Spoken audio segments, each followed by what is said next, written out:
time for Sounds Detailing. Today we're going to be looking at our one-step polish and our polishing pad set.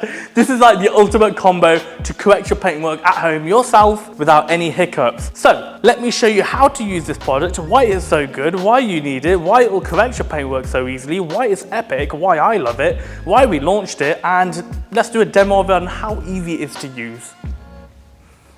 That was quite good, wasn't it? So, as I was saying earlier, this is our combo set, the one-step polish and the polishing pad set. Now, let's actually talk about the one-step polish. In the olden days, I say olden, like 10 years ago, you used to get an aggressive polish, a medium polish, and a fine polish, and you would do a 3-stage machine polish on the paintwork to get rid of your swirl marks. So you would start off with an aggressive, work your way to a medium pass, and then you do the final fine refinishing pass. So you'd have those 3 stages and you would work through the 3 stages to get the level of correction you wanted on the paintwork. Whether you wanted to finish on 95% or 100%, it was up to you, but you would have to work through those stages. Now this polish is actually quite smart. It includes some new technology, which means it's basically an aggressive polish if you want it to be, or it can be a fine polish if you want it to be. It's got thick particles inside that break down the longer you use it, taking it from an aggressive polish right down to a final finishing polish. And that's really smart because it means you just need the one bowl and you can do a single stage pass. Yeah, you can change the pads to decide how aggressive you want to be or how fine you want to be, but the most important thing is the polish in this situation. Think of it like hummus with carrots. Your carrot is the vehicle transportation for the hummus into your mouth. Same with the polish. The polish is the important thing. It's the hummus. The carrots, important, but not as important. This is where the smart stuff is.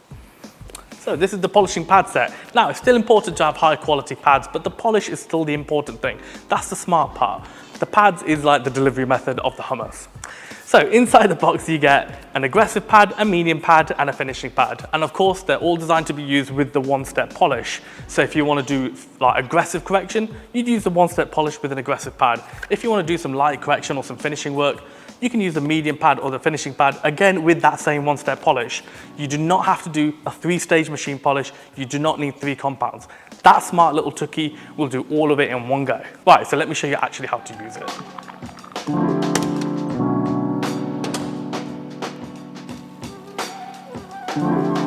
So we're going to be demoing on this little area. I managed to find some swirl marks on the RWB and this has some light swirling. So we're going to hit the area with the one-step polish and a medium pad and I'll finish it off with that medium pad and I'll show you the correction you can do on very light defects like this. And also do remember the paintwork obviously has to be washed, cleaned and prepped. Do clay it or use a clay mitt before you do the machine polishing stage. Otherwise, you're just going to make a total mess by grinding in more dirt with the polishing pad. So make sure it's free of all contamination, ion reactor, all of that stuff before machining.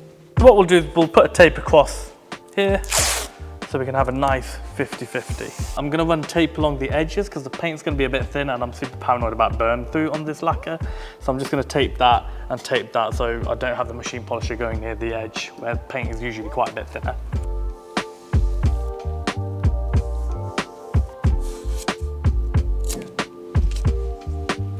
So as I said, in the polishing pad set, you will find 3 pads, a cutting, a medium, and a fine.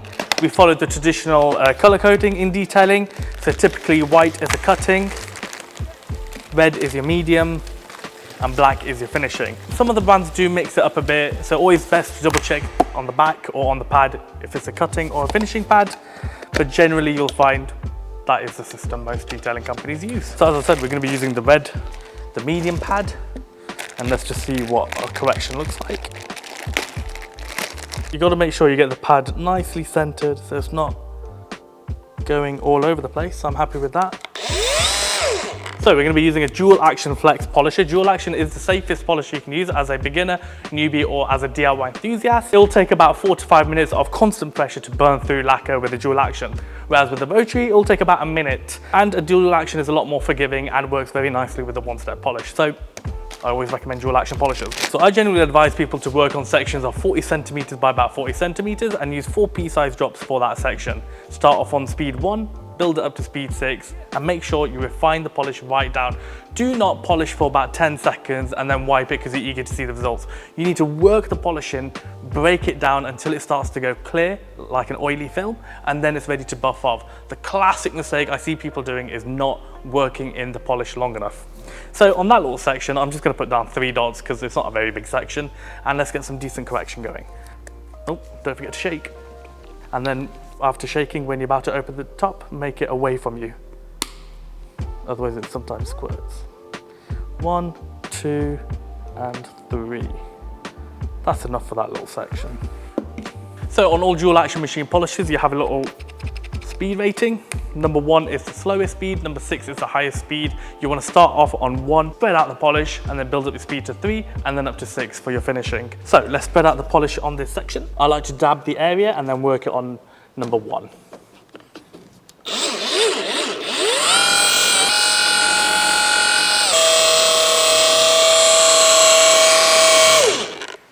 Cool. So that is everything spread out on speed 1. Now you can see why I taped up the edges. My pad is quite big for the area, so I am going over, and that's why it was important to do that taping. So now it's just a case of building up the speed and working in the polish.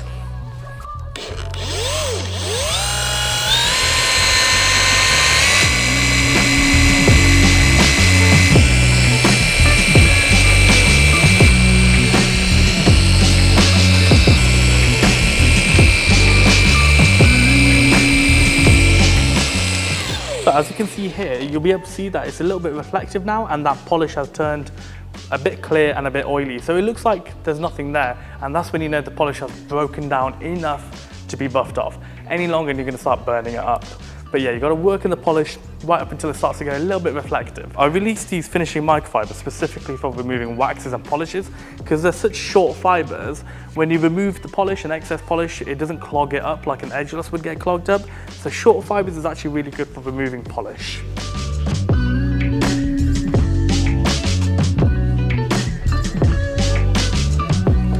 So after you've removed the polish residue, this is quite a crucial step now. It'll tell you exactly what your next step's going to be. If you're happy with the correction and all the swirl marks are gone, brilliant. If you've still got quite a few swirl marks, you now know you need to up to a more aggressive pad, aka the white cutting pad.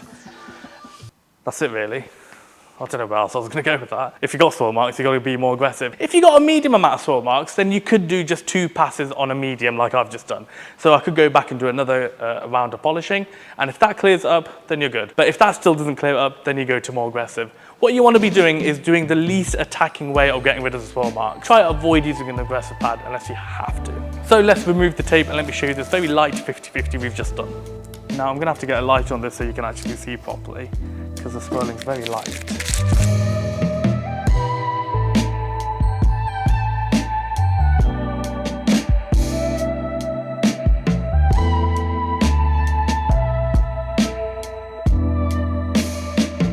Cool, so that is a relatively decent 50-50. Now the swirl marking is pretty light there, so it's actually quite difficult to bring it up on camera and show it nicely, but it is there. So I just now need to finish off the rest of that panel so it doesn't look weird. So that is pretty much how you use our one-step polish and our polishing pad setup. Now the only thing to keep in mind also is the weight and the pressure you apply when machine polishing. Let the weight of the machine do the work for you. You do not need to press down. I see a lot of people pressing down trying to make it correct faster or something. You'll just end up marring your paintwork. Nice gentle work. Start with your medium pad or a finishing pad and work your way up to more aggression. That's all you got to do. Right, so I now need to finish off this panel. So until next time, I shall catch you later.